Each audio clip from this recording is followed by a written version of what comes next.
Good afternoon, CFM. This is Coach Matt. It's our Monday workout coming up here. We're going to start the week with a low and slow, and that is because tomorrow and this week, actually, whenever it fits your schedule the best, we are doing a max out testing session on the deadlift, right? So that'll pop up on Tuesday's workout. Today, Monday, or tomorrow, Monday, will be our low and slow workout. So let's begin with a single 400-meter jog, and then come back in for 2 rounds through. Begin with some heel-toe rocks. So just back on the heels, press up on the toes, get the foot and ankle through a full range of motion on that. Then we're gonna do a 30-second on each side, power stance, Pallof hold, right? So there's a lot of different variables we can use on the Pallof hold just to change how it affects the muscles in the hips and the core. This is just a basic variation. So I want you to think about a straight line coming perpendicular out of your chest, and then another line at 90 degrees to that, okay? So like a square or a right triangle. And that perpendicular line to your arms, I want to be in line with the band, right? So I'll stand, if the rig is right here, I'm about a step behind the rig. I'm gonna interlace my hands together with the band through my inside hand, pull them tight to my chest. And now from there, I'm gonna step out and get a little bit of tension in my power stance, right? So this is feet shoulder width apart, the knees are bent, my hips are set back, so hips are behind my shoulders, and then from there I just press out into that tension, and I'm looking at the clock, watching for 30 seconds, trying to hold that position. And if you do this right, arms are straight, I'm pressing out into it, chin, chest, hips, and hands all in one nice straight line, and I feel this in the lower abdominals as I'm trying to avoid that rotation towards the direction the band is pulling me. 30 seconds on that side, and then I'll walk to the other side, and same thing, standing behind the rig, pressing out into the tension, okay? That's our stagger stance Pallof hold. And then we'll do 5 reps of a slow cat-cow, and that is just from the quadruped position, nice and gentle, arch up as high as you can.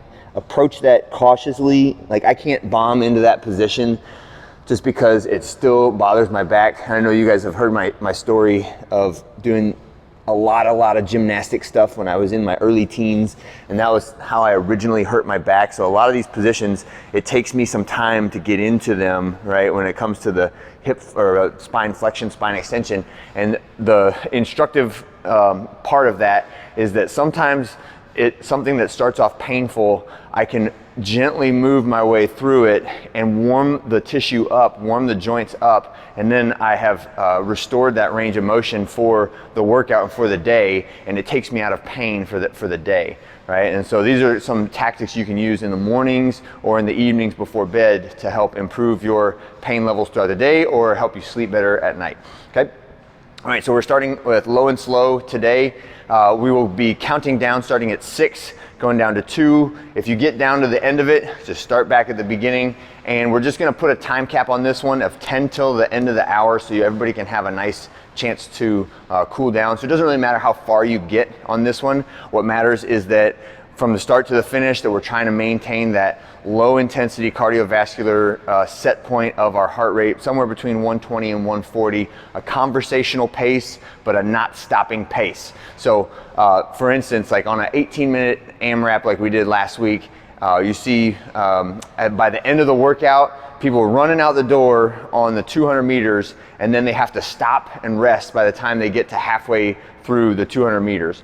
So what this low and slow style workout actually improves is your baseline aerobic capacity, so that when you get out and it's at the end of those like shorter duration, higher intensity workouts, you will feel like you've got that extra gear that you can keep on pushing. Even if it's at like a slightly reduced pace from where you started off, you won't have to walk, right? And that's the goal of our low and slow, is that just low intensity aerobic base building, all of the heart health effects that come out of that, as well as just you learning what your pace is like in order to not stop moving, right? So 6, 5, 4, 3, 2, and then eventually 1 if you get there, minutes of cardio.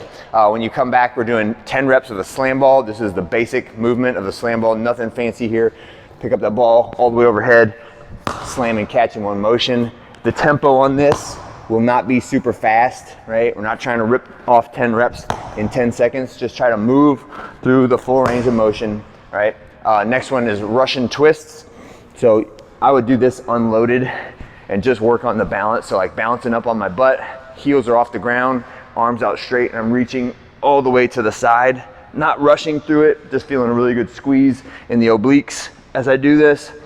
When you finish that, then we're gonna do 100 foot of a slam ball bear crawl. So we'll have the middle of the gym open and I'm just pushing the ball, walking a couple steps. Push the ball with the other hand, walk a couple steps. Push the ball with the other hand, walk a couple steps, okay? And again, this is one, don't try to run too fast on it. Don't try to zing the ball like 20 feet with a single press. Just try to take 3 or 4 steps with your hands, roll the ball. 3 or 4 steps, roll the ball with the other hand. 3 or 4 steps, roll the ball with the other hand. And that's it. All the way down and all the way back on that one. And then repeat the cardio, repeat the exercises. And that's it for this Monday. Hope you guys had a great one, and I'll see you for our deadlifts tomorrow.